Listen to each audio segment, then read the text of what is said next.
LARPy Pen presents the LARPNUS record, a parody by the LARPy Pen.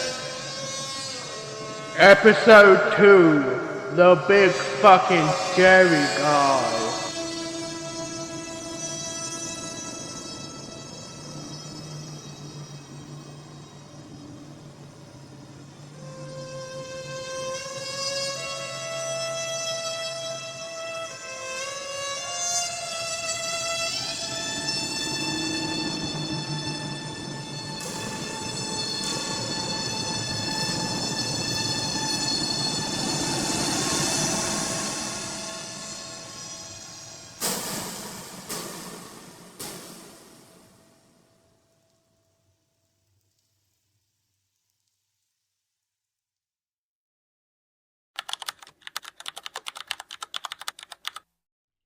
Statement of Wonka D. Johnson, October 3rd, 2017, regarding the big scary man. Statement begins. Right, so, you know, men like me, and when I say men, I mean by the soul, fucking Winchester men. That's what I am. I'm a fucking Winchester man. You know what that means? I love beating the shit out of children. I know the kind of looks I'll get when you eat this over, but they fucking deserve it, right? Nasty little bastards. Oh, I'm a child. Oh, I'm gonna scream and scream and scream and scream. And they're gonna keep screaming all day, all night, and you can barely hear. So it's a good thing I'm a Winchester man, because when the neighbors bring their kids over who just keep screaming and screaming, or when there's a party out back and they're screaming and screaming, I can go in and do what any Winchester man should. Knock their fucking teeth out. I'm a bit of a fucking favourite for the dentist and the tooth fairy. I'll get these little shits baby teeth right out early, as a gift even. And yeah, the police will come. Oh, you hit the children. I just say, no sir, no sir. I'm a good man. I'm a good man, a good, nice man. I mean, wondering what this has to do with the big scary man. The big scary man, you know, it has everything to do with the big scary man. In fact, the big scary man. Let's start. It was, actually like 2 weeks back now. You know the first happened? I just gotten finished walloping out some fucker secondary age bastard who kept coming to my door. Oh, you're the piece of shit. Oh, you. So I dropped him, right on the fucking ground. And, you know, well, they didn't really get up for the next couple of days, did they? Good thing I'm a fucking Winchester man, am I right or am I right? But you see, I just finished dropping them, right? Walk back, and this big fucking cunt, right? Massive, fucking massive. He just walks up, like, bigger than a fucking lorry, or whatever you fucking call it. Trucks, lorries, I don't know. Too much bloody American TV show now, eh? You can barely remember what word means what, you know? Shane, if it was up to me, all the American bullshit on the TV, gone. But it ain't, so we're stuck with it. Right, so the man, big fucking man. Now I keep on trying to think back to him, right? Can't name a single thing about him other than the fact that he was built like a motherfucker. I could think his height, he was massive. It's just massive. When I think of his skin, I can't see a color. I just see The bulging muscles he has. And then he fucking sees me, right? And he said, "Oi mate, what do you think you're doing, eh?" And I'm like, "What do you think I look like I'm fucking doing? I'm a Winchester man, I'm doing a Winchester man should do." And he just looks at me. He got this fucking look in his eyes, this crazy. Excuse me? What? Hold on. Ah, statement continues. Let's see. Yes, I believe I was on the physical description.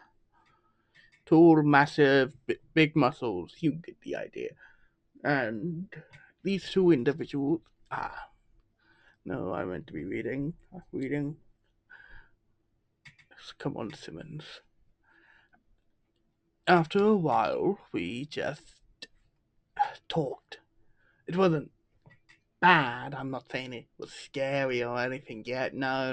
It was a good old talk, between two men. But there was something about the way he looked at me. I just knew he meant me wrong. But he talked about the weather, and then we left, separated. I went home, and that was that. At least that should be that. Except, I kept seeing him around corners. He was watching me, and in a way that a man of his size should not be watching someone else. As in from corners, from the smallest areas a man like them shouldn't fit in. I could hear him, the bulging muscles, restricted, crash into those tiny fucking places. I just don't get it. He shouldn't have fit, but he did, and it was terrifying. The real problem started on the day I was checking my fucking cupboards, right? I was looking for. I had a fucking drink I was really looking forward to having, and I thought it was in the fridge. It wasn't in the fridge. I thought, oh, maybe I put it in the cupboard like an idiot. So I'm checking through them, right? I opened one up, and guess who's fucking there? That's why I said who, because it was him. It was a massive freak of a man, stuffed in a cupboard with his face stretched out and grinning at me from inside. Inside the fucking cupboard. Not behind it, not on the wall on the other side. Inside the cupboard. It doesn't matter. He should have fucking broken it, but he didn't. It was just in there. In there, like some kind of fucking burrowing animal. I ran out screaming, called the police, as he should. The police took up too long to arrive, as they do, and he was fucking gone. And I stayed at a friend's for the rest of the week. But same thing happened again, except for our bedside drawer this time. There he was, grinning. His teeth, it was like a shark, I swear. Like, because I just kept screaming at him. It was like a building rage in me, and I just kept, "What are you? Get out of my life! Fuck off! Fuck off!" And he just stood there like, well, not even standing. You can't call that standing. He was squeezed flat. But his bulging muscles were still there, and they still bulged and creaked. Eventually, I figured if he was hiding or I don't know. I must have been crazy, right? I thought I was crazy until my friend saw him too. But he didn't just see him, he got to meet him. And by meet him, I mean got turned into meat. I can't even explain the sound. It's like a balloon popping as he burst his hands out from I think this time he was in the fucking. He was in the. He was in the cupboard again. It's hard to think about without the blood, because his fist burst forward and he called it addition. the words are written down. I hope my sound effect is satisfactory. Statement continues, and my friend was now a red paste in his kitchen. Of course, when I couldn't call the police, they think I did it. They couldn't find him last time. And, well, my DNA was at the scene. What DNA? My vomit. So, I ran out, and I came here. I took a train. I felt if I stayed away from closed up little things, I could make it out, and, I think I did. I made it here, and I can swear he's in the cracks of your doors. I can hear him breathing. I'm not going to live to see what happens to him next, but if you ever see that big fucking bastard, kill him. Kill him for me. Kill him. Kill him! Statement ends. Mr. Wonka, as it was correct in his statement. He did not survive. He was found brutally mauled on the streets of London around 12 hours later.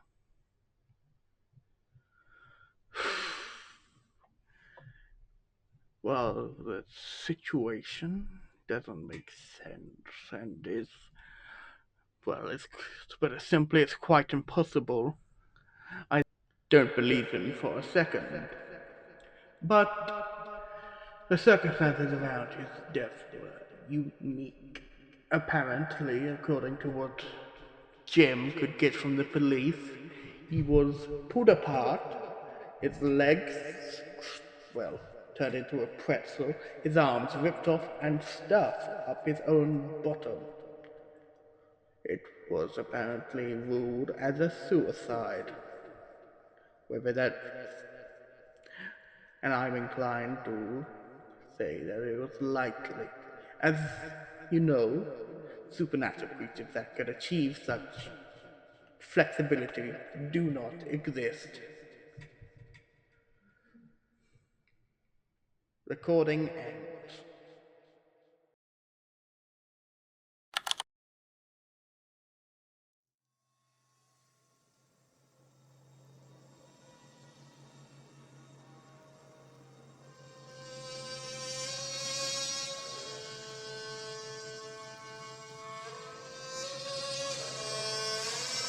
LARPNUS Records is a non-profit parody of the Magnus Archive, produced solely by me for the sake of comedy.